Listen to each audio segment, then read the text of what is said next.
Good morning. It's Friday, February 8th here in Lancaster County. It's a dreary day. I've got my coffee in hand, ready to go. So I just wanted to talk to you briefly about something that is called types of agency. You'll find this in your consumer notice. You'll see it says this is not a contract, but this is a paper that when I'm dealing with clients, it's something that I always like to talk about just as an educational piece, because you need to know what type of agency you're dealing with and how your realtor is representing you. So there are 5 different types of agency. There's seller agent, buyer agent, a dual agent, a designated agent, and something that's called a transaction licensee. So I'm just going to talk briefly about each of those. Again, the more you know, the better informed that you are as a client or a customer, especially if you're looking to buy or sell a home. So a seller agent, just as it implies, a seller agent is someone that is going to represent you as a seller. So if you're looking to list your home for sale or your property in general, the seller agent will represent you. On the flip side, you have a buyer agent. A buyer agent is someone that is representing clients that are looking to purchase a property or a home, just as it implies. Then dual agent, this is where things get a little tricky. A dual agent can represent a buyer and a seller in the same transaction. So for instance, say you go to an open house and in the sign you see my name. It says Jennifer Fields, Team Claire Chivington, Remax Patriots. It's my listing, meaning that I'm representing the seller in that transaction.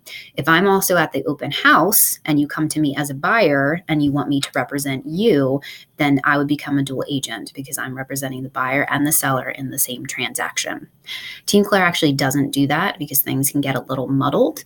So it's perfectly legal, but again, how can you really keep the buyer interest and the seller interest completely separate and do your fiduciary responsibility as a realtor to both clients? So that's why, again, on Team Claire, we don't like to practice dual agency. The next agency is designated agent. So all that means is a broker will designate a realtor like myself to represent a client.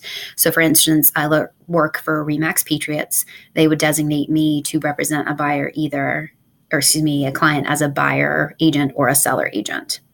And then the last one is a transaction licensee. So transaction licensee doesn't really have any agency relationship with a consumer or a client. They really just help in the background piece with any sort of paperwork and things like that. So they don't have any loyalty to a client or a customer. That doesn't mean that they're going to treat you badly. In general, it's our responsibility to treat everyone respectfully, and you have that confidence there. However, there isn't necessarily the confidentiality piece with a transaction licensee. So that's someone that you don't want to share any personal information with because, again, they're really just there in the background for that. So again, that's the 5 types of agency that you'll find in Pennsylvania. I hope that you enjoyed listening to this, and I'll be back next time with some more information about real estate. If there are any specific questions that you have that you would like answered, feel free to send me a message on my page, and I will certainly consider that for my next video. Thanks again for tuning in. Have a great day.